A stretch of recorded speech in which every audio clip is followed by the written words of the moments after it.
Hey, gang, and welcome back to the Movie Club Emporium. And we are beginning what is honestly my favorite theme month of the year. It is Neo-Noir November. And so this whole month, every Sunday, we're going to be talking about some amazing films. And so for this first week, uh, wanted to cover a movie that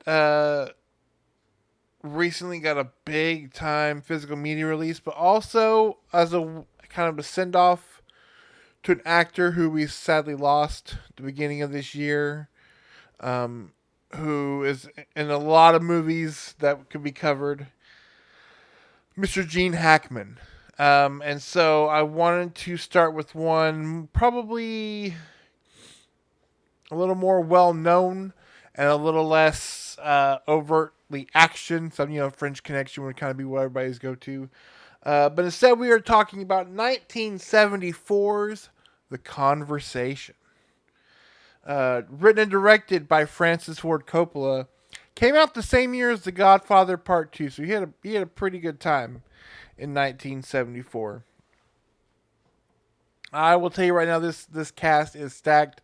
You have Gene Hackman, John Cazale, of course, Fredo from The Godfather, Harrison Ford, Robert Duvall, Terry Garr, Cindy Williams from Laverne and Shirley. It's just a really amazing cast of people.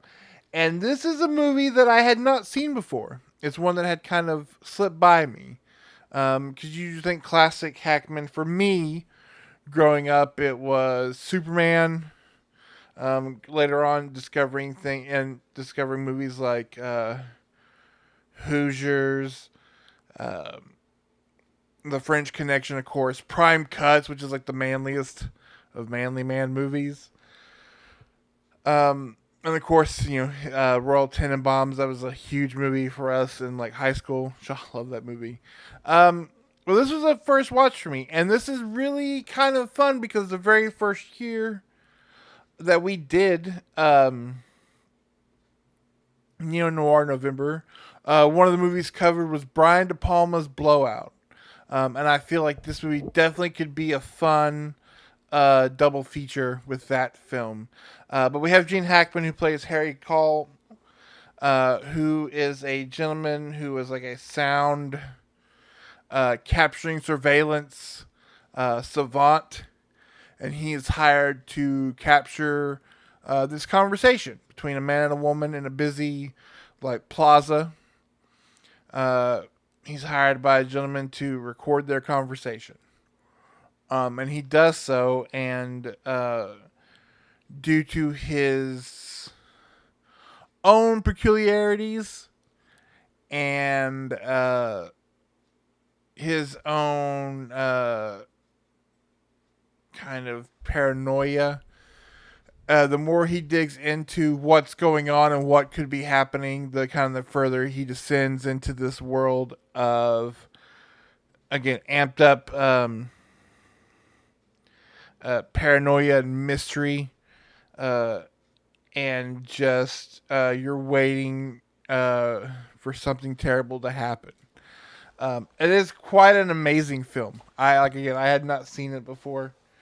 Um, I don't want to get too far into the spoilers of this movie.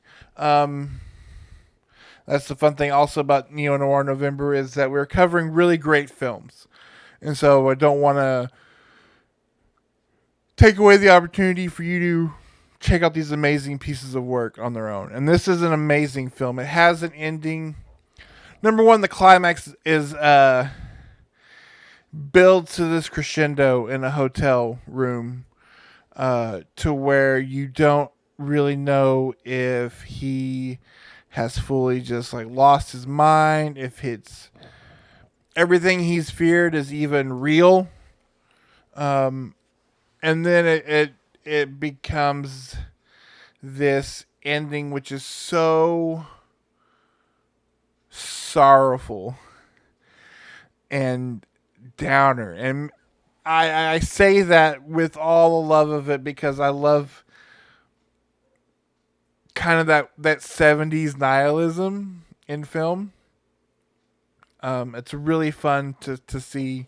Um, it's also really fun to see Gene Hackman in a movie like this because, like I said, I'm used to seeing him as kind of like this, um, not necessarily like an action star. He's not like Commando, but he does have he roles where he is very much a um very like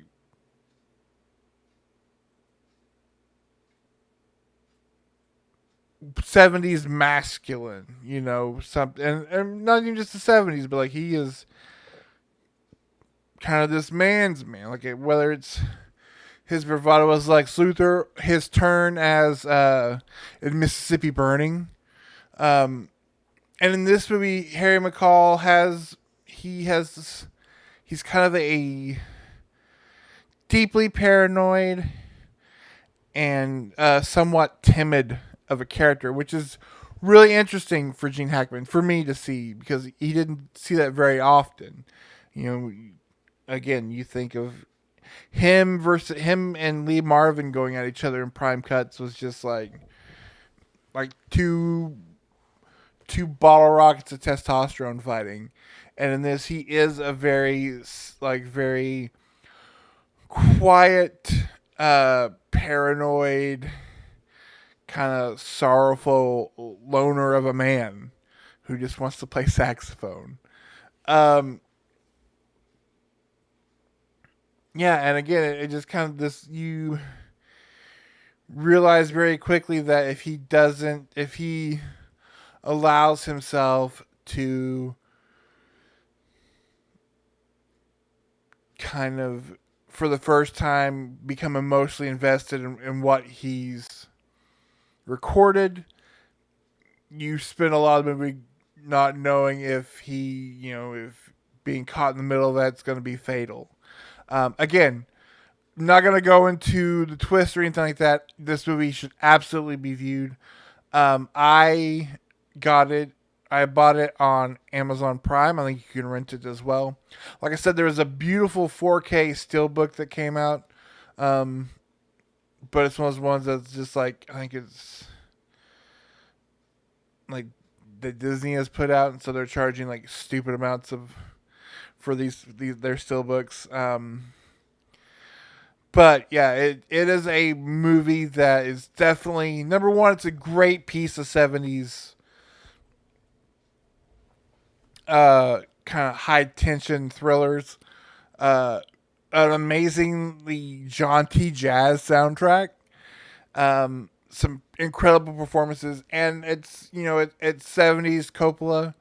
Like he's right in the throes of The Godfather, so like he can do no wrong at this moment.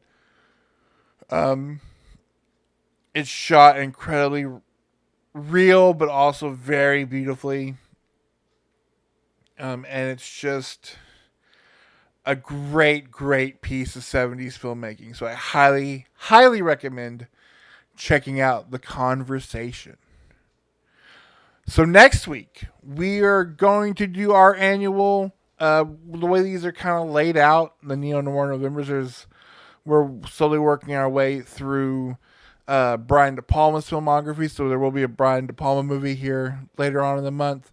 This is the 1 month a year where I force Amber to watch one David Lynch movie, so we will have David Lynch to end the month. And then there's always one foreign film because I love looking at foreign films, and especially in this genre, and seeing what different countries and different styles do with it. This year, we are talking about the 1997 suspense thriller, borderline horror movie, Cure. Um, so you're not going to want to miss that. And then the hits keep on rolling because this month's live stream, if you watched the one we did last month or a couple weeks ago, last week I guess, from when I'm recording this, Nick and I talked about Stephen King's The Stand. Well, the month of November, we're keeping the Neo theme going. Only now we're going to be talking about Neo Westerns. So we're going to be covering 6 Neo Western films from every type of genre. So you're not going to miss that, as well. It'll be toward the end of the month. But join me next week as we talk about Cure. And I will see you guys then. Bye.